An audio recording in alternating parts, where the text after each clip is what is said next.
বান্দা যখন আল্লাহ বলিয়া জিহ্বা নাড়ায় ডাক দেয়, গুনার কথা স্মরণ করে তওবা করে, আল্লাহ বলেন আমার কুদরতের জোশ এসে যায়, আমি বান্দার জীবনের গুণে ফোঁটা চোখের পানির বরকতে এমন ভাবে মাফ করে দেই, বান্দা একদিন, 2 দিন, 1 বছর, 2 বছর, 80 বছর পর্যন্ত গুনাহ করিয়া পাহাড় বানাইছি, আমি আল্লাহ এক ফোঁটা চোখের পানির বরকতে পুরা জীবনের গুণে একটা সেকেন্ডে মাফ করিয়া তারে পবিত্র বানাইয়া দেই, আমি আল্লাহ তার নামটা জান্নাতীদের খাতায় উঠাইয়া দেই। ও এলাকার যুবকেরা, ও বৃদ্ধ বাবাজিরা, ও পর্দার আড়ালের আম্মা জানেরা, আল্লাহর কাছে তওবা করেন, গুনার কথা স্মরণ করে। এই পরিমাণ গুনাহ জীবনে করেছি, আমলনামা দিয়ে তাকাইয়া এখনো সময় আছে তওবা করার। কয়দিন আর বাহাদুরি করবারে যুবক, এমন একটা দিন নেই যুবকের লাশের খবর নাই। কত সন্তানেরা মা বাবা হারাইয়া অসহায়, কত মা বাবা সন্তান হারা অসহায়, কত আল্লাহর বান্দা স্ত্রী হারা, কত স্ত্রী স্বামী হারা হয়ে গেল। কয়দিন আর যৌবনের বাহাদুরি করবারে বাবা, ঘুমের ঘরেও তো কত যুবকের মরণ হয়ে যায়। কয়দিন আর দুনিয়াদারি কিছুই না রে বাবা, আল্লাহ রিজিকের মালিক, আল্লাহর কোরআন সত্য, নবীর কথা সত্য, আমরা নবীর তরিকা মানিয়ে যারা চলার চেষ্টা করি, কই আমাদের তো সম্মান কমে নাই, ইজ্জত কমে নাই। দুনিয়ার সব বেঈমানেরা পেছনে লাগছে ইসলাম বন্ধ করে, কোরআনের আওয়াজ বন্ধ করার জন্য, মাদ্রাসা বন্ধ করার জন্য। আল্লাহর হাজার শুকর, এত দুশমনের মাঝেও আল্লাহর কোরআন এবং সুন্নাত ওয়ালারা এখনো সম্মানে আছে, ঠিক কিনা? অতএব আমি যুবকদের বলবো, এখনো সময় আছে, তওবা করে নাও। স্কুলে পড়ো, কলেজে পড়ো, চাকরি করো, ব্যবসা করো, বাধা নাই। 5 বেলার নামাজ পড়ো, মা বাবার দোয়া নিয়ে চলো, উলামায়ে আহলে হকদের পরামর্শ নিয়ে সুন্নাত অনুযায়ী চলো। নবীর তরিকার বাইরে তোমার জিন্দেগি চালাইলে কোনো লাভ হবে না। তোমার মতো আমার মতো কত যুবক ডাক্তার, ইঞ্জিনিয়ার, প্রফেসর 5 বেলার নামাজ পড়ে, অভাব নাই। তুমি কেন পারবা না রে বাবা? আমার গোলাম হতে বলি না, কোন পীরের গোলাম হতে বলি না, তাবলীগের গোলামি করতে বলি না, কোন রাজনৈতিক দলের গোলামি করতে বলি না, একমাত্র বলি আল্লাহর গোলাম হও, নবীর আদর্শের মালা গলায় লাগাও। চাকরি করো, ব্যবসা করো, কোনো বাধা নাই, মা বাবার দোয়া নিয়ে সামনে আগাও।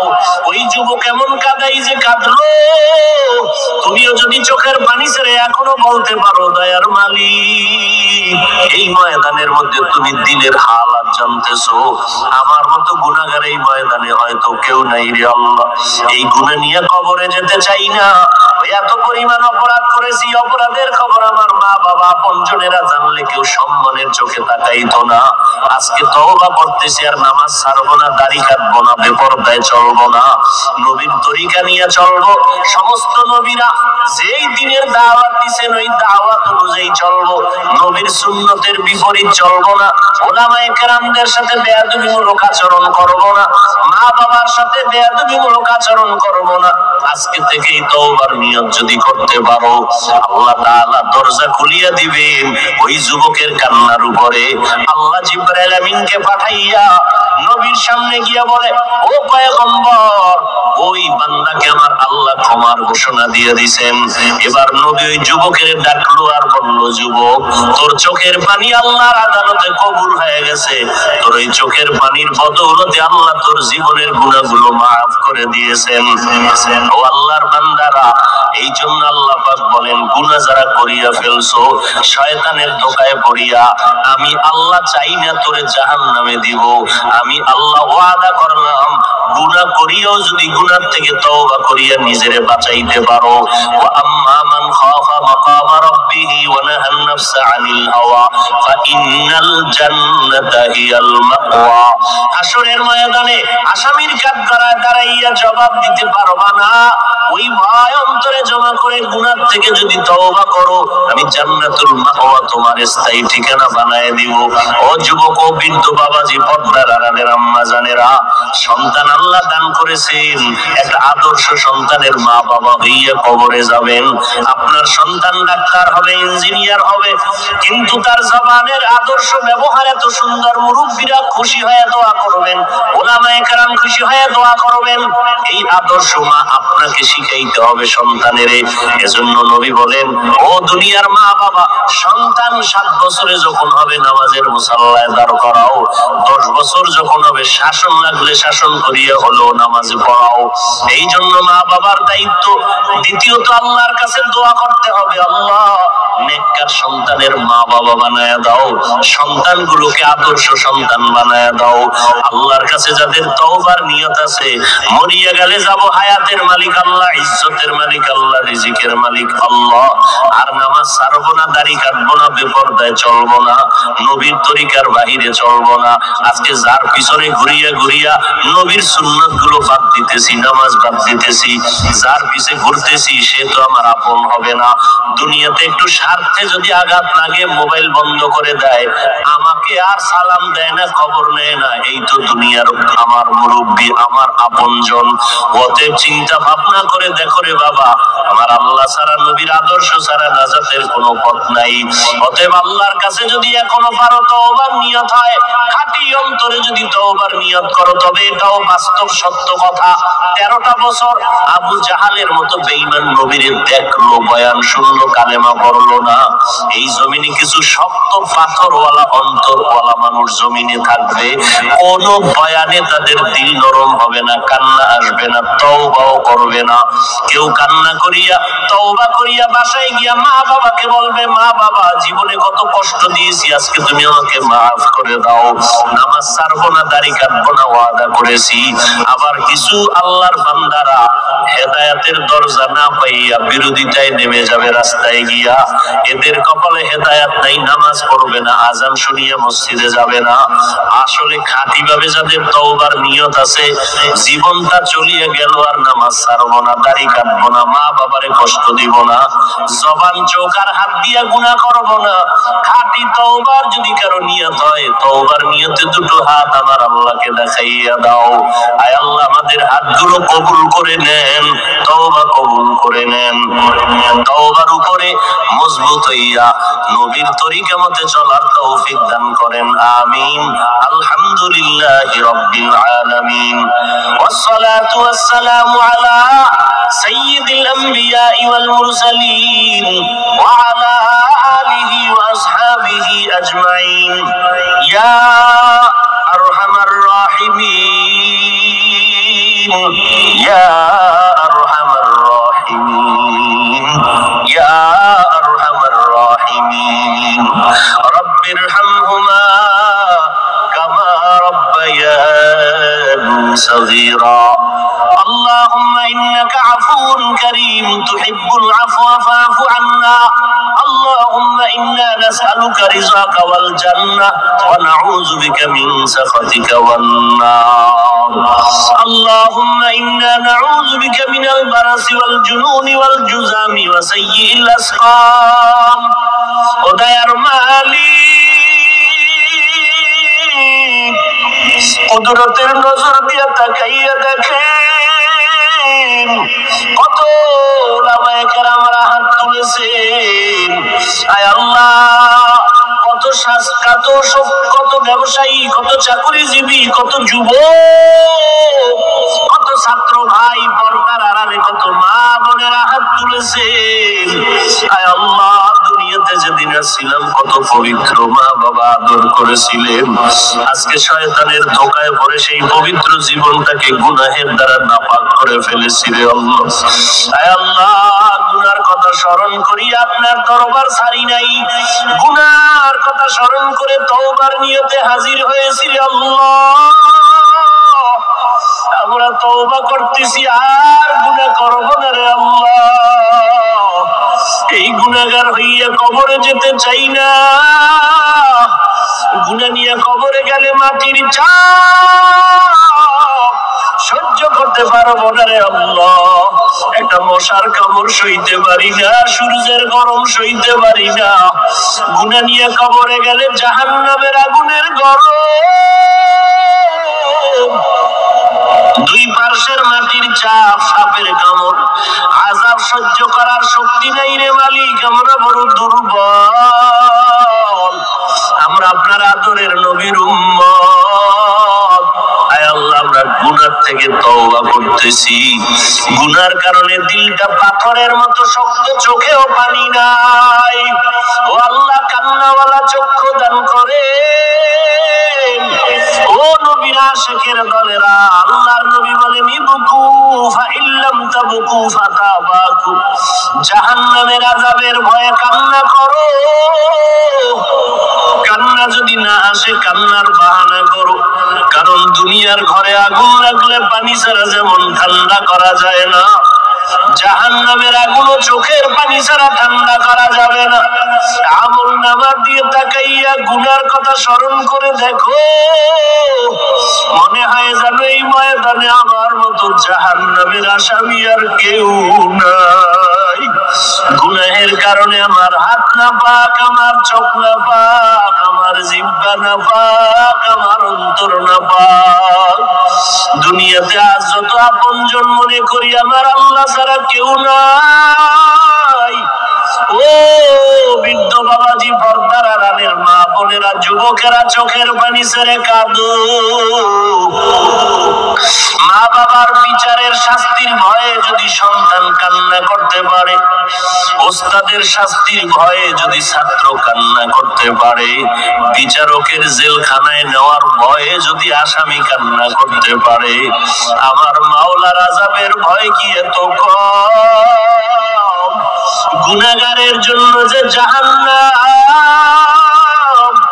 ও আল্লাহর বান্দারা, ওই জাহান্নামের ভয় যদি অন্তরে থাকে, চোখের পানি ছেড়ে কাঁদো।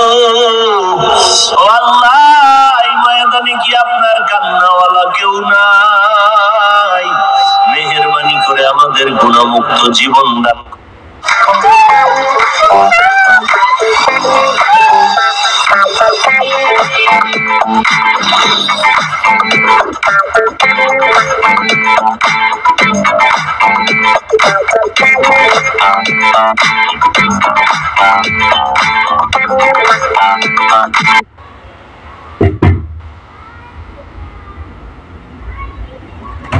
জীবন দান করেন, সারা দুনিয়াবাসীকে মাফ করে দেন, বাংলাদেশ শান্তির দেশ বানায় দেন। আয় আল্লাহ, প্রশাসনিক ভাবে জনপ্রতিনিধির দায়িত্বে যারা কাজ করে, দিনের খাদেম বানায় দেন, মা বোনদের আবেদা পরদানিশী বানায় দেন, সন্তানগুলো নেককার বানায় দেন। আয় আল্লাহ, সবার কামাই রুজিতে হালাল ভাবে বরকত বাড়ায় দেন। আয় আল্লাহ, আমার কলিজার টুকরা যুবক দিনের খাদেম বানায় দেন, 5 ওয়াক্ত নামাজি, কোরআন পড়নেওয়ালা বানায় দেন। আমাদের প্রত্যেক সন্তানগুলো নেককার বানায় দেন, মাদ্রাসা মসজিদ কবুল করে নেন, অন্যান্য শিক্ষা প্রতিষ্ঠান নবীর আদর্শের আদলে কবুল করে নেন, জাহান্নামের ভয় অন্তরে ঢুকাইয়া দেন। আয় আল্লাহ, গুনাহের প্রতি ঘৃণা জমায়া দেন, শয়তানের ধোঁকা থেকে আমাদের হেফাজত করেন, ওলামায়ে আহলে হকের বন্ধু বানাইয়া দেন, আউলিয়া কেরামের বন্ধু বানাইয়া দেন। আয় আল্লাহ, ঈমান আমলের শক্তি বাড়ায়া দেন, বাতিলের মোকাবেলায় বিজয় দান করেন, মিথ্যা মামলায় জড়িত যারা মুক্তির ব্যবস্থা করে দেন। আল্লাহ, আয় আল্লাহ, মেহেরবানি করে দিলের নেক আশা পূরণ করে দেন। আয় আল্লাহ, ইলম ও হিকমত আমলে বরকত বাড়ায়া দেন, রিয়া হাসাদ কিবির দূর করে ইখলাস দান করেন, সুন্নাত ওয়ালা জিন্দেগি দান করেন, নবীজির রওজায় গিয়ে সালাম দেওয়ার তৌফিক দান করেন, বাইতুল্লাহর গিলাফ ধরে লাব্বাইক বলার তৌফিক দান করেন। কিয়ামতের আদালতে ইনসাফের বিচার হবে। আল ইয়াউমা তুজজা কুল্লু নাফসিন বিমা কাসাবাত লা যুলমাল ইয়াউম ইন্নাল্লাহা সারিউল হিসাব।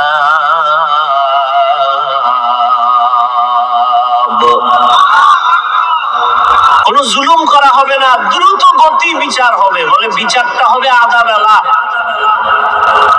মানুষের বিচার, পশুর বিচার আধা বেলায় কেমনে হয়? আপনাদের পাংশা থানা এক মামলা চলতেছে 50 বছর, এখনো মামলার রায় পরিপূর্ণ আসে নাই।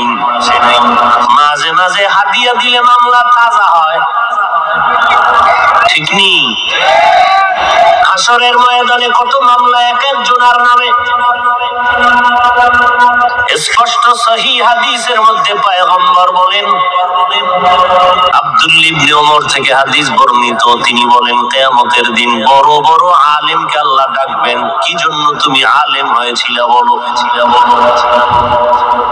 কোন জবাব নেই। আল্লাহ বলবেন তুমি ইলম শিখছো, আলেম হয়েছো, দুনিয়াওয়ালারা তোমাকে আলেম বলে মারহাবা দিবে, সম্মান করবে, তো দুনিয়ায় পেয়েছো। আজ আমার কাছে খালি কিছুই নাই, তুমি চাইছো দুনিয়া, তো পেয়ে গেছো। এলেম শিখা, এলেম দিয়া তুমি টাকা পয়সা কামাই করে দুনিয়ার ক্ষমতা আছে, আরে বর্ষ দুনিয়া তো পেয়ে গেছো, আমার কাছে কিছুই নেই, জাহান্নামে যাও।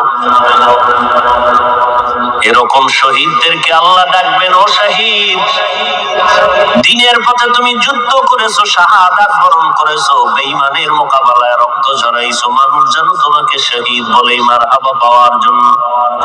দুনিয়ায় পেয়েছো, আজ আমার দরবারে কিছুই দেওয়া হবে না, যাও জাহান্নামে যাও। ও টাকাওয়ালা, টাকা পয়সা দান করেছো, দানবীর, তোমাকে সবাই দানবীর বলবে, শিল্পপতি বলবে, সমাজ সেবক বলবে, যাও তুমি দুনিয়ায় পেয়েছো, আজ আমার কাছে কিছু নাই। এইভাবে যদি আল্লাহ ধরে বসেন তো ওই বিচার কত কঠিন হবে, জুলুম হবে না, সাক্ষী থাকবে অনেকগুলো, অঙ্গ প্রত্যঙ্গ সাক্ষী হবে, আমলনামা সাক্ষী বানাবেন। ওয়াউজিআল কিতাবু ফাতারাল মুজরিমিনা মুশফিকিনা মিম্মা ফীহি ওয়া ইয়াকুলুনা ইয়া ওয়াইলাতানা মা লিহাযাল কিতাব লা ইউগাদিরু সাগীরাতান ওয়ালা কাবীরাতান ইল্লা আহসাহা ওয়া ওয়াজাদু মা আমিলু হাযিরা ওয়ালা ইয়াযলিমু রাব্বুকা আহাদা। কোনো জুলুম হবে না, বিন্দু থেকে বিন্দু, নেক হোক আর গুনাহ হোক, সব আমলনামায় পেশ করা হবে। দেখো, তাকায় দেখো জীবনে কি করছে। কিছু মানুষের আমলনামায় দেখা যাবে জিনার গুনাহ, অথচ জীবনেও জিনা করে নাই। কিছু মানুষের আমলনামায় দেখবে চুরির গুনাহ, কিন্তু জীবনেও সে চুরি করে নাই। মদের গুনাহ দেখবে মদ পান করে নাই। ঘুষের গুনাহ দেখবে আমি জীবনে ঘুষ খাই নাই, তো ফেরেশতারা লেখলো কই থেকে, এই বান্দা তুই ঘুষ খাইছো, বলে জীবনেও খাই নাই। হারাম খেয়েছো, খাই নাই। সুদ খেয়েছো, খাই নাই। মদ পান করছো, করি নাই। আমলনামায় যে দেখা যায় ফেরেশতারা লেখলো কই, তো জানি না। এই ফেরেশতারা কোন পাওয়ারে লেখছো বলো। বলবে আল্লাহ, এই বান্দা যদিও ডাইরেক্ট বোতলটারে নিয়ে মুখে উঠাইয়া মদ পান করে নাই, যারা মদ পান করত তাদের সহযোগিতা করেছে। নিজে চুরি করে নাই, যারা চুরি করত তাদের সহযোগিতা করত। ওর একটা অংশ তার আমলনামায় চলে আসছে, তাআওয়ানু আলাল বিররি ওয়াত তাকওয়া ওয়া লা তাআওয়ানু আলাল ইসমি ওয়াল উদওয়ান। নেকের সহযোগিতা করাটাও নেক, গুনাহের সহযোগিতা করাটাও গুনাহ। সহযোগিতা ডাইরেক্ট হতে পারে, ইনডাইরেক্ট হতে পারে, কলমের খোঁচায় হতে পারে, যার কলমের ক্ষমতা নাই তার আঙ্গুলের টিপে হতে পারে। আঙ্গুলের টিপ বুঝেননি? বুঝে নিবেন, বেশি খোলামেলা কথা বলা যাবে না। আল্লাহ হেদায়েতের দৌলত দান করেন।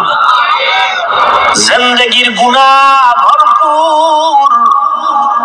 আল্লাহ পাক কোরআনে বলেন, গুনাহ করছো, করার জন্য পেছনে শয়তান লাগায় দিছি, তোরে খালি ধাক্কা দিবে, নামাজের ভিতরে ভেজাল ঢুকায় দে, মনের ভিতরে ভেজাল ঢুকায় দিবে। নবীজির হাতে একজন নবমুসলিম মুসলমান হলো, কালেমা পড়লো, নামাজ কালেমা পড়িয়া মুসলমান হইয়া নামাজ পড়ে। নবী বলে নামাজ পড়ো। বাইরে চলে গেল, বাইরে গিয়া গুনাহের কিছু অপরাধমূলক কাজ করে। একদিন দুদিন কিছুদিন পর সাহাবায়ে কেরামরা নবীর কাছে অভিযোগ দিলেন, পয়গম্বর একবার বললে আওয়াজ দিতেন না, কিছু বলতেন না। দ্বিতীয়বার আবার অভিযোগ আসলো, নবী কিছুই বলেন নাই। কিছুদিন পরে যখন আবার অভিযোগ আসলো, কয়বার হইল? 3 বার। নবীজি বললেন, নবী কথা বলতেন খুব কম এবং সংক্ষেপ, কিন্তু এর ব্যাখ্যা অনেক। নবী বললেন, তোমরা কিচ্ছু বলবা না, তার নামাজ যেদিন ঠিক হয়ে যাবে সেদিন সে গুনাহমুক্ত জীবন লাভ করবে। নামাজ যেদিন ঠিক হয়ে যাবে সেদিন তার জিন্দেগি পবিত্র হয়ে যাবে, গুনাহমুক্ত হয়ে যাবে। তাহলে বোঝা গেল তার নামাজ এখনো কি হয় নাই, ঠিক হয় নাই। মুসলমানেরা নামাজ পড়বে না কেন? নবী বলেন, বাইনাল আবদি ওয়া বাইনাল কুফর তারকুস সালাহ। মুমিন আর বেঈমানের মাঝে ব্যবধান হলো নামাজ। বেঈমানেরা নামাজ পড়ে না, মুমিনেরা নামাজ ছাড়ে না। আল্লাহ কোরআনে বলেন, ইন্নাস সালাতা তানহা আনিল ফাহশাই ওয়াল মুনকার ওয়া লাযিকরুল্লাহি আকবার। নিশ্চয়ই নামাজ সমস্ত গুনাহ থেকে ফিরাবে। নামাজ আর নামাজ হলো আল্লাহকে স্মরণ করার বড় মাধ্যম। ইয়া আইয়ুহাল্লাযীনা আমানু লা তুলহিকুম আমওয়ালিকুম ওয়া আওলাদুকুম আন যিকরিল্লাহ। ও মুমিন, সাবধান, খবরদার, তোমাদের সম্পদ আর সন্তান থেকে সাবধান। তোমাদের সম্পদের আধিক্যতা তোমাদের সন্তানের কারণে যেন আমার মাওলা পাকের স্মরণ থেকে তোমাকে গাফেল করে না দেয়। স্মরণ মানি নামাজ থেকে যেন তোমাকে দূরে সরাইয়া না দেয়। কারণ হাসরের ময়দানে প্রথম হিসাব হবে নামাজের হিসাব। মুসলমান আর বেঈমানের মধ্যে ব্যবধান কি? নামাজ। আবার নামাজি নামাজ পড়বে, সমস্ত গুনাহ থেকে ফিরে থাকবে। ফিরাবে কে? নামাজ। প্রশ্ন বড় জটিল। মুসলমান দাবি করে নামাজ কেন পড়ে না? মুসলমান নামাজ পড়ে, গুনাহ কেন ছাড়ে না? মদিনার নবী বলেন, মুমিন বেঈমানের ব্যবধান নামাজ। কিন্তু মুমিন কেন নামাজ পড়ে না? আল্লাহ কোরআনে বলেন 21তম পারার প্রথম পৃষ্ঠার প্রথম আয়াত, ও আল্লাহর বান্দারা, নামাজ সমস্ত পাপের থেকে ফিরাবে, কিন্তু মুমিন নামাজ পড়িয়াও কেন গুনাহ ছাড়ে না? মুসলমান হইয়া কেন নামাজ পড়ে না? নামাজি বান্দা কেন গুনাহ ছাড়ে না? মুসলমান হইয়া নামাজ না পড়ার কারণে জাহান্নামের ভয় নাই, জবাবদিহিতার চিন্তা নাই। তার পুরো মেধা অন্তরে দুনিয়া পরিপূর্ণ সে গেল, গ্রাস করে ফেলেছে দুনিয়ার মহাব্বত, যে কারণে সে নামাজের দাঁড়াইয়াও চিন্তা করে দুনিয়া। ঘুমের মধ্যে দুনিয়া, ভালো কোনো চিন্তাই তার মাথায় নাই। এই বান্দা শুধু দুনিয়ার লোভে পড়ে এখন নামাজ যে প্রয়োজন সে নামাজটাও পড়তে চায় না। বলে নামাজ পড়ে কি লাভ হবে? এই রোজার মাস গেল, কত বরকতের মাস। অনেক ধনী মানুষরা কি বলছে, বলে আমার কি চালের অভাব আছে, ভাতের অভাব আছে, রোজা রাখবো কেন? এরকম বেঈমান না মুসলমান? কি বেঈমান? মুসলমানের ঘরে জন্ম নিয়া আবার দেখবেন আলহাজ শব্দ লাগায়। এইরকম মুসলমান বলে আমার চালের অভাব, ভাতের অভাব, কেন রোজা রাখবো? আচ্ছা বলেন তো, আমার নবীজির থেকে ধনী কে? হ্যাঁ, আমার নবী এই কথা কি বলছেন যে ভাতের অভাবে রোজা বন্ধ করো? আমার নবী কেমন ধনী? ইমামে আজম নামাজ। ইমামে আজম আবু হানিফা রাহমাতুল্লাহি আলাইহি বলেন, নিজেকে গুনাহ থেকে যদি বাঁচাইতে চাও তাহলে কয়েকটা গুণ অর্জন করে। এর মধ্যে একটা গুণ, নিজের নফসটারে ধনী মনে করবা, মনে মনে নিজের ধনী মনে করবা। কারণ যখনই তোমার মধ্যে সম্পদের দুর্বলতার লোভ আসবে তখন নফস দুর্বল হয়ে যাবে। আর মানুষ লোভে পড়িয়া সঠিক রাস্তা থেকে বেঠিক রাস্তায় চলে যায়, নিজে অনুভবও করে না যে আমি লাইন ছাড়া চলতেছি।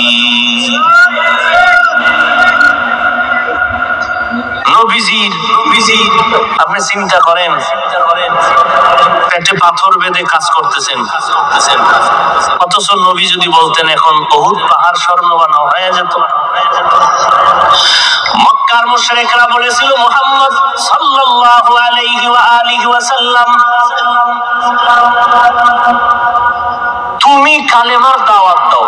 খুব খেয়াল করবেন,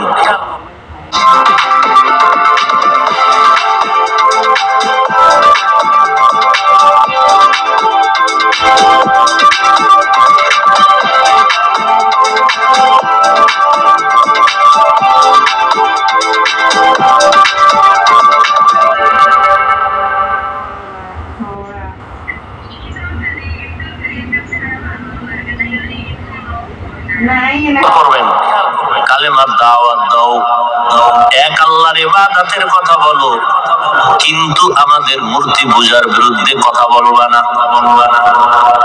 মূর্তির বিরুদ্ধে কথা বলবা না। বুঝেন নাই? কি বুঝছেন? ভাইরা বয়ান শুনেন, নামাজ পড়েন। হ্যাঁ হুজুর খুব মজাই লাগছে যখনই বললাম মোবাইলে ছবি তুলবা না, এটা বাদ দেন। সমস্ত দুনিয়ার উলামায়ে কেরাম একমত, বিনা কারণে ছবি তোলা হারাম।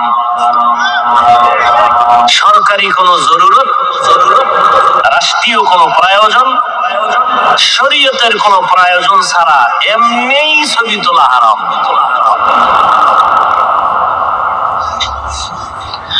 আপনাদের বলবো কি, মহামারীতে আমরা আজ নিমজ্জিত হয়ে গেলাম, এই ছবির থেকে বাঁচার উপায় নাই। আবার তাও যদি ভালো কাজে ব্যবহার করতো তো কিছুক্ষণ চোখ শান্ত করা যেত, কিন্তু না, মানুষের ছবি তুলে ব্ল্যাকমেইল করে, মানুষের ছবি তুলে ভিন্ন রকম একটার সাথে আরেকটার মাথা লাগায়, আরেকজনের সাথে লাগাইয়া সমাজের মধ্যে তার ইজ্জত নষ্ট করার চূড়ান্ত অপচেষ্টা করে মানুষ রূপী অমানুষ।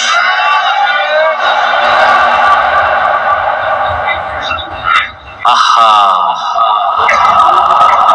আল্লাহ সবার ইজ্জতকে হেফাজত করেন। ভাইরা আমার, আল্লাহর নবী গরিবী হালাতকে পছন্দ করতেন।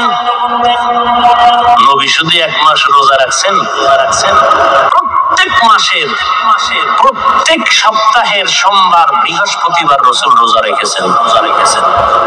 ভাতের অভাবে না। আজ দর্শন বিজ্ঞান সব এক আওয়াজে কথা বলতেছে আর বলতেছে মুহাম্মদের প্রত্যেকটা দর্শন তার উম্মতের জন্য শুধু পরকালীন ফায়দা নয়, শারীরিক রোগের ঔষধ। গবেষকরা বলতেছেন রোজা রাখলে পাকস্থলী তাজা থাকে, কিডনি তাজা থাকে, হার্ট শক্তিশালী হয়। আপনি রাখবেন না কেন? সোমবার দিন রোজা রাখবেন, মঙ্গল বুধবার খাবেন, আবার বৃহস্পতিবার দিন রাখবেন, শুক্র শনি রবিবার আবার খাবেন। টোটাল ব্যালেন্স হয়ে যাবে আপনার শরীরের জন্য খানা আর রোজা। রুহানি পাওয়ার তো আছেই। আর এটা এমন একটা আমল রোজা, পৃথিবীর সমস্ত ধর্মের মানুষেরা এই না খাওয়ার সাধনা করে। হিন্দুরাও রোজা রাখে, খ্রিস্টানরা রাখে, ইহুদিরা রাখে, বৌদ্ধরা রাখে। আমরা কই রোজা, ওরা বলে না খাওয়ার সাধনা। আর আমরা রোজাকে বলি আল্লাহ পাওয়ার সাধনা, গুনাহ থেকে নিজেকে বাঁচানোর সাধনা। وَأَمَّا مَنْ خَافَ مَقَامَ رَبِّهِ وَنَهَى النَّفْسَ عَنِ الْهَوَى فَإِنَّ الْجَنَّةَ هِيَ الْمَأْوَى। হাশরের ময়দানের দিন আল্লাহর আদালতে দাঁড়াইয়া হিসাব দেওয়ার ভয় অন্তরে জমা করে গুনাহ থেকে নিজেকে বাঁচাও।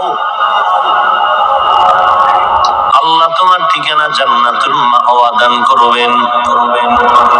জমিনে যেদিন আমি আসছিলাম, আপনারা আসছিলেন, কলবের মধ্যে আমল নামায় কোনো গুনাহ ছিল না। আয়নার মতো স্বচ্ছ কলব দিয়ে আল্লাহ বানাইছিলেন। মা বাবার কারণে অনেক সন্তানরা গুনাহের মধ্যে লিপ্ত হয়ে গেছে।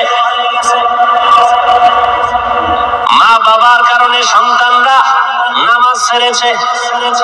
কারণ পয়গম্বর বলেন, ও সন্তানের মা বাবা, 7 বছর যখন সন্তানের বয়স হবে, নামাজের মুসাল্লায় দাঁড় করায় দাও। 10 বছরের সময় শাসন করা লাগলে শাসন করিয়া হলো নামাজের মুসাল্লায় দাঁড় করাও। বড় হলে কন্ট্রোলে রাখতে পারবা না, কোন তাবিজেও কাজ হবে না। মোবাইল নিয়ে তামাশা করে, বাচ্চারে মোবাইল দিছে, বাচ্চা সারাদিন মোবাইল দেখে, ওদিকেই নজর। দেখতে দেখতে এখন বাচ্চা বোবা হয়ে গেছে, কথা বলে না। সেদিন এক আল্লাহর বান্দা একটা বাচ্চা নিয়ে আসছে, হুজুর একটু দম করেন। বিষয় কি? বলে কথা বলে না। বললাম, তুই বোধহয় মোবাইল দিছো বাচ্চারে। কাহা মোবাইল দিছে। মোবাইলের দিকে ধ্যান আর মোরাকাবা করতে করতে ডানে বামের খবর নাই। আব্বু বলে ডাক শিখায় নাই, আম্মু বলে ডাক শিখায় নাই। বাচ্চারে মা বাপ কথা শিখায় না, ও বাদ দিছে। মোবাইল একটা দিয়া কথা শিখানো বন্ধ করে দিচ্ছে। ওই মোবাইলে দেখে ইংলিশ, উর্দু, হিন্দি এগুলো শিখছে, 2-1টা শব্দ আব্বু বলা শিখে নাই, আম্মু বলা শিখে নেই। সালাম তো পরের কথা। ইন্টারন্যাশনাল এক মহামারী এই মোবাইল। এমন কোন সাইড নেই যেখানে এফেক্ট করে নাই। আল্লাহ মোবাইলের গুনাহের থেকে আমাদেরকে হেফাজত করেন। এক মোবাইলে কলবের গুনাহ করায়, হাতের গুনাহ করায়, চোখের গুনাহ করায়, কানের গুনাহ করায়। এটা তো গুনাহ। এবার আসেন গবেষকদের গবেষণা। চোখের পাওয়ার নষ্ট, হার্ট নষ্ট, কিডনি নষ্ট, ব্রেন নষ্ট, চোখে ব্যথা, মাথা ব্যথা, বুকে ব্যথা মোবাইলের পর শুরু হয়েছে। ছেলেরা লেখাপড়া করবে, আধা ঘন্টা বই পড়ার পরে বলে মাথা ঘুরায়, চোখ ব্যথা করে, তাকায় থাকতে পারি না। পরীক্ষা কেমনে দিবি? বলে নকলের রাস্তা খুলে দাও। উপায় নাই, উপায় নাই। লেখাপড়ার মান কই চলে গেল? এই সাইজের ছেলে মেয়েরা তো দোয়া ইউজ করা দরকার, আরো কয়েক বছর করোনা থাকুক, তাহলে বছরে বছরে অটো পাস লাভ দিয়ে চেয়ারে বসে বলবে আমি এখন এমবিবিএস ডাক্তার হয়ে গেছি। রোগী বাঁচাইতে না পারলেও মরার জন্য আমি রেডি।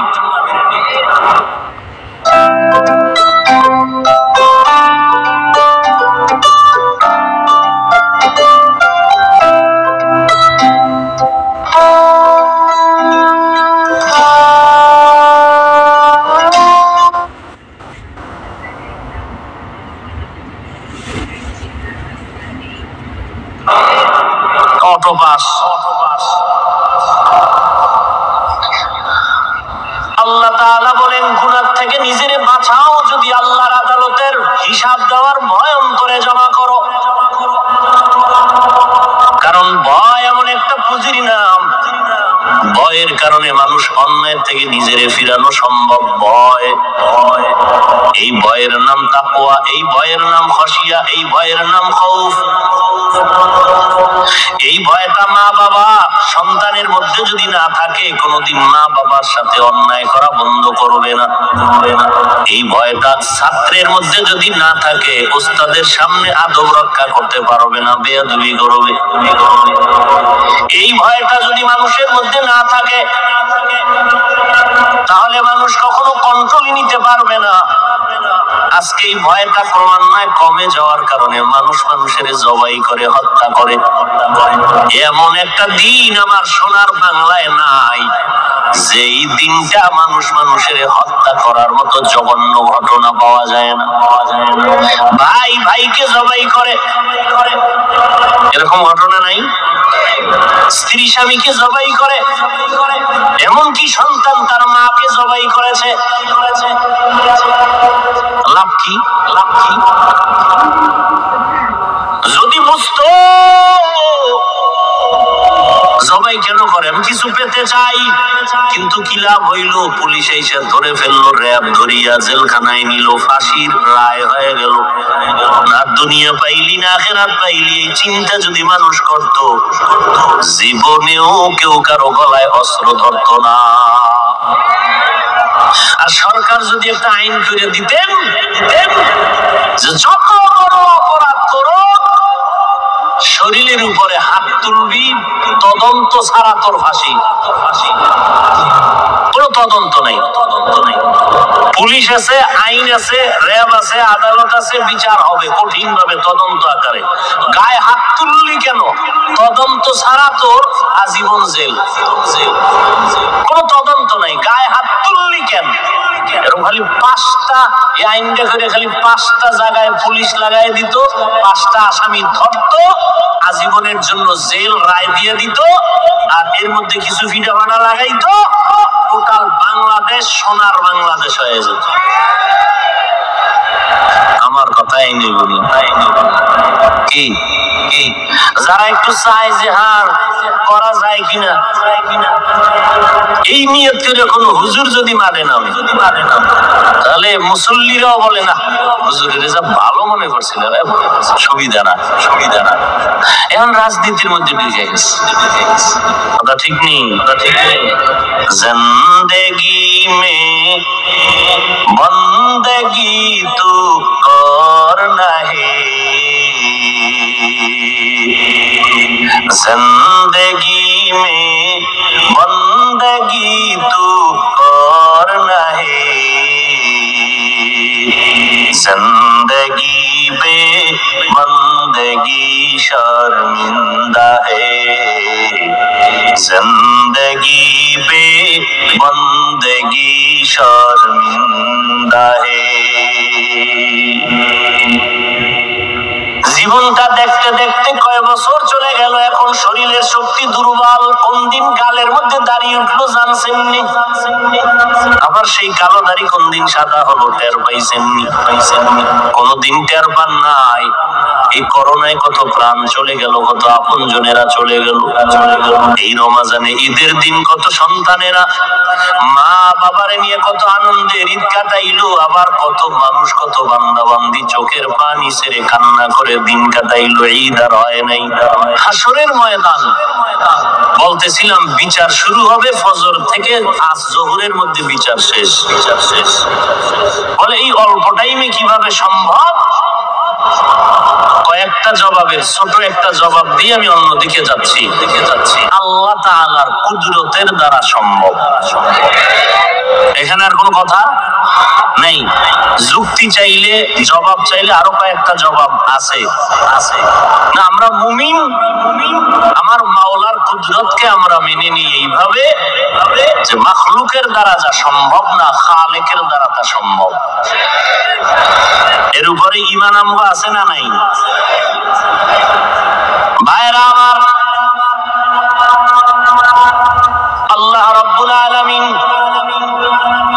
কুদরতের দ্বারা বিচার শুরু করবেন। আধা বেলায় বিচার শেষ, জান্নাতীরা জান্নাতে যাবে, জাহান্নামীরা জাহান্নামে যাবে। ওই কঠিন মুসিবতের সময় আমলনামা কারো ওজন দেওয়া হবে। আম্মা জান আয়েশা রাদিয়াল্লাহু তাআলা আনহা একদিন ডেকে নবী কান্না করতেছেন।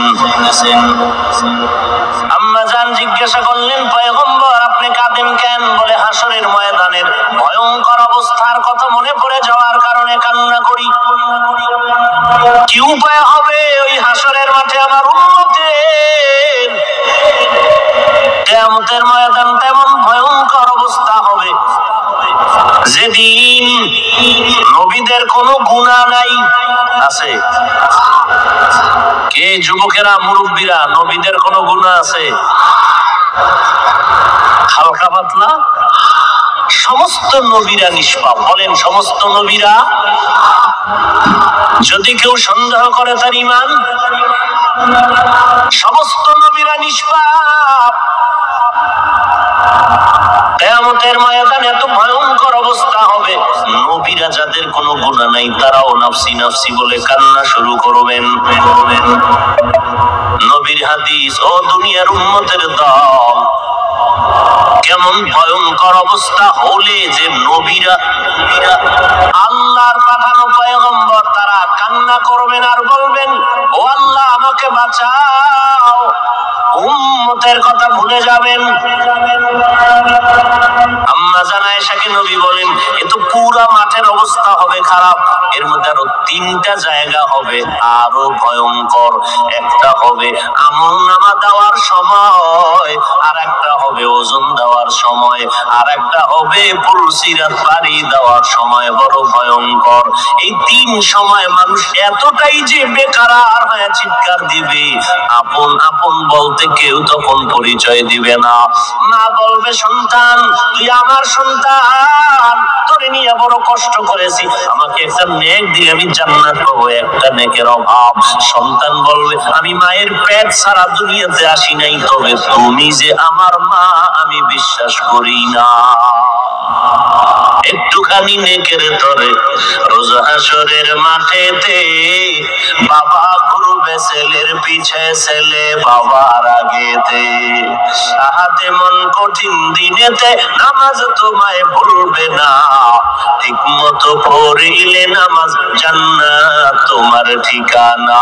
ঘুমের চেয়ে নামাজ ভালো, আর তুমি ঘুমাইও না, ঠিক মতো পড়িলে নামাজ জান্নাত তোমার ঠিকানা। এই মিয়া, অনেক দ্বন্দ্ব, অনেক মতলক্ষ, দলাদলি আছে না নাই? আচ্ছা বলেন তো, তাবলীগওয়ালা আবার চরমনাই, আবার সারসিনা, বাহাদুরপুর, নানুপুর রাজনৈতিক দলের মধ্যে যত মতবিরোধ থাক, কোন দলে কি বলছে নামাজ লাগে না? বলছে? তাহলে নামাজ কেন করেন না? যেটা ইখতিলাফ নাই এটা তো করবেন। পাঁচ বেলার নামাজ ছেড়ে দেওয়ার কোনো সুযোগ নাই। কমপক্ষে পাঁচ বেলার নামাজ পড়বা। এখানে এতগুলো মানুষ সবাই চায় ধনী হতে। এমন কেউ আছে যে আমার টাকা লাগে না? এরকম কেউ আসেননি? আরে আঙ্গুলের মধ্যে পাথরের আংটি লাগাইছে, এত আংটি কেন? ধনী হওয়ার জন্য। এই আকিক পাথর, এই পাথর সেই পাথরে ধনী বানায়, ভাগ্যের চাকা ঘুরাইয়া দেয়। অথচ আল্লাহ পাক রব্বুল আলামিন ধনী বানানোর মালিক কে? ইয়া আইয়ুহান নাস আনতুমুল ফুকারাউ ইলাল্লাহ ওয়াল্লাহু হুয়াল গানিয়্যুল হামিদ।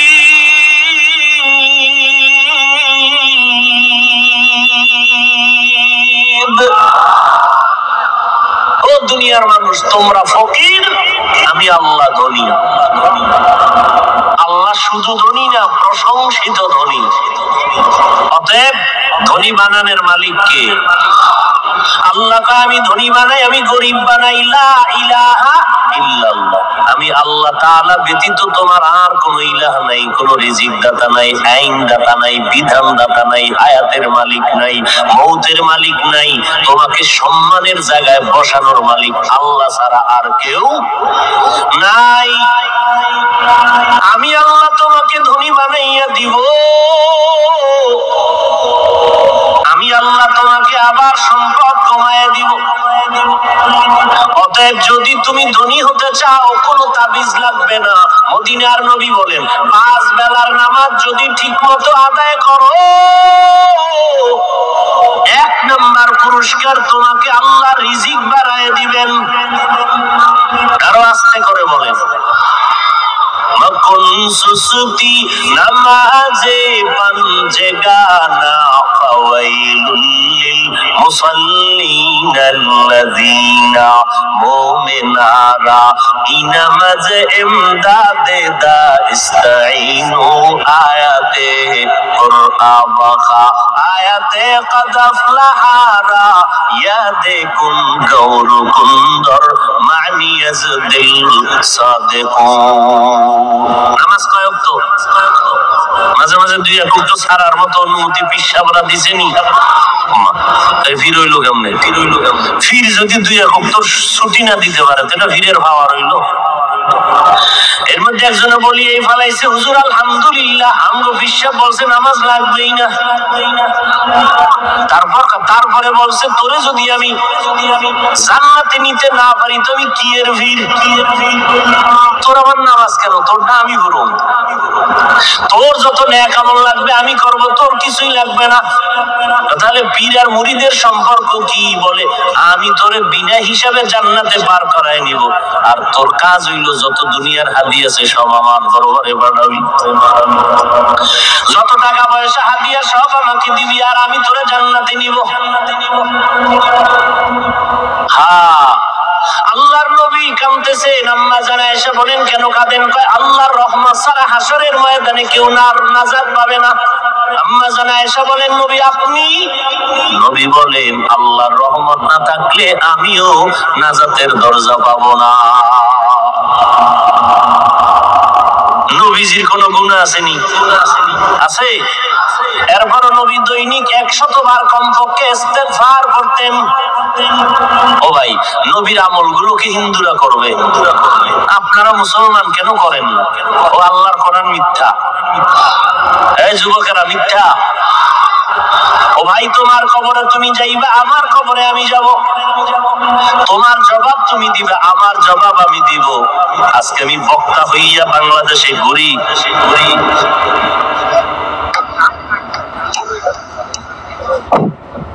কি ভাইরা আমার, আজ আমি বক্তা হইয়া ঘুরি কত ভাব, কিন্তু এই ভাবের সীমানা কত? কয় 3টা সাদা কাফনে যেদিন প্যাকেট হয়ে যাব সব ভাব বন্ধ হয়ে যাবে। কে ধনী, কে গরিব, কে ইমাম, কে মুক্তাদি, কে ডাক্তার, কে রোগী, কে শিক্ষিত, কে মূর্খ, কোনো ভেদাভেদ নাই। সাদা কাপড়ে ঢোকার পরে উপরে লেখা থাকবে পীর সাহেবের লাশ, সব শেষ বাহাদুরি। ও যুবক, কে বুড়া, কে যুবক লেখা থাকবে, কে চরমনাই, কে তাবলিগ আলাদা হবে। তাবলিগ ওয়ালাদের কাফনের কালার হবে কালো, চরমনাই ওয়ালাদেরটা হবে সবুজ, সব সমান। ওই সবুজ ওই নমুনা কিন্তু মরার আগে আল্লাহ হজে দেখায় দিছে। মরার আগে একটু মরণের বাহানা কর, মরার আগে মরণে ওই মক্কায় গিয়া দেখো কে ধনী, কে গরিব, কে শিক্ষিত, কে মূর্খ, কে জুয়ান, কে বুড়া, ভেদাভেদ নাই।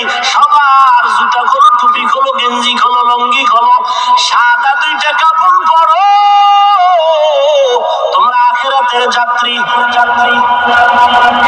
কি ওখানে গিয়া তুমি যা চাইবা করিবে, যে আওয়াজ তোমার একই আওয়াজ, আলাদা কোনো স্লোগান নাই। লাব্বাইক আল্লাহুম্মা লাব্বাইক। সবাই তোমরা আমার মাওলার কবর পথের যাত্রী, তোমরা আমার মাওলার আশিক আর পাগল। ওই মাওলার ইশক আর মহব্বত আর পাগলামির পরিচয় দিয়া ওখানে সব একাকার হয়ে যাও। কে ধনী, কে গরিব জানার দরকার নাই, ধনীরও যেই আওয়াজ, গরিবেরও সেই আওয়াজ। ও আল্লাহ, তোমার দরবারে আমি আশিক পাগল হাজির হয়ে গেলাম। লাব্বাইক আল্লাহুম্মা লাব্বাইক, লাব্বাইক লা শারীকা লাক লাব্বাইক। ভেদাভেদ বুলাই দিছে ওই জায়গার মধ্যে। ও অহংকারী ধনী, তোমার কিসের পাওয়ার? গরিবেও যা কইতেছে ধনী তুমি তাই কইতেছো, কিসের আলাদা পাওয়ার? ওখানে আওয়াজ জোরে জোরে দিবা, লাব্বাইকের আওয়াজ। ধনীরা কইবা আমগো আওয়াজ এত দিলে গরিবের সমান হবে, এটা হয় না। কয় কাম হবে না, সব এক আওয়াজ দাও, স্বাভাবিক আওয়াজ দিতে হবে, চালাকি চলবে না। ও আল্লাহর বান্দারা, ওখানে কিন্তু চরম একটা শিক্ষা আল্লাহ দিলেন। চূড়ান্ত এই অবস্থায় তোমার কবরের পথে রওনা দিতে হবে। কিসের বাহাদুরি করো রে বাবা? কে বড় কে ছোট, মরণের পরে কোনো ভেদাভেদ নাই। তুমি আমি যেমন দুনিয়াতে আসছিলাম এক, মরণকালেও হয়ে যাব এক। তোমার আমার ধর্ম এক, আল্লাহ এক, নবী এক, কোরআন এক, কাবা এক। কবরের সাইজও, কাফনের কালারও। এরপরও কেন বুঝো না রে মুমিন? ও যুবক, তোমাকে তো আমি একবারও বলতে চাই না তুমি আমগো মতো টুপিওয়ালা পাগড়িওয়ালা বড় বুজুর্গ হয়ে যাও। তুমি আমগো মাদ্রাসায় আসো, কোরআন পড়ো, হাদিস পড়ো, স্কুল কলেজে তালা লাগাও, তাও বলি না। যদি ভুলেও বলে থাকি তওবা, মাপ চাই। বরং আমি তোমাকে আশ্বাস বাণী দিয়া, কলিজা দিয়া দোয়া করার স্বার্থে বলে গেলাম, স্কুলে পড়ো, ছাড়বা না। কলেজে যারা পড়ো পড়ো, ভার্সিটিতে পড়ো, ওই লেখাপড়া ছাড়বা না। তুমি যুবক সন্তান, ডাক্তার হও, ইঞ্জিনিয়ার হও, একজন তুমি কলামিস্ট হও, সাংবাদিক হও, তুমি প্রফেসর হও, তুমি এসপি ডিসি হও, আমাদের মুসলমানের জন্য বড় গৌরব।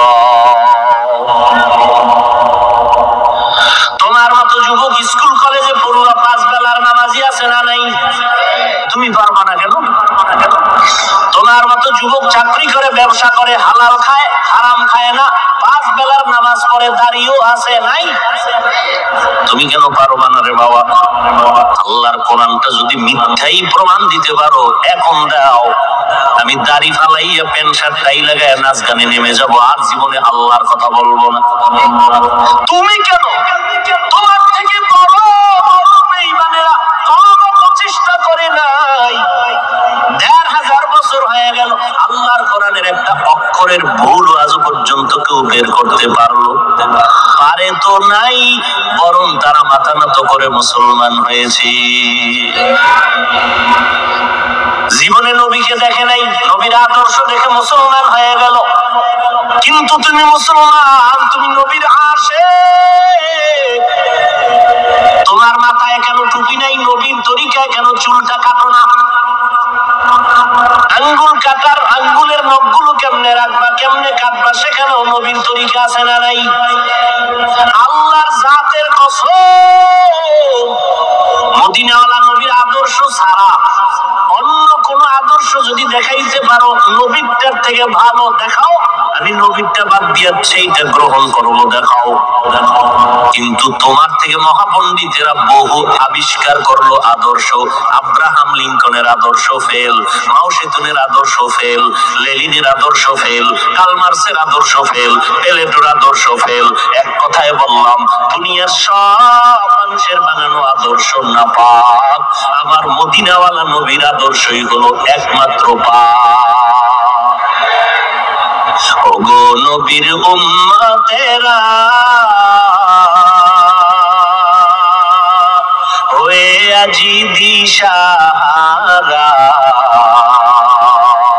কোরআন হাদিসের চলো যখন যাহা চায় মনে, নবী বিনে কে তরাবে সিরাত মিজানে, নবী বিনে কে তরাবে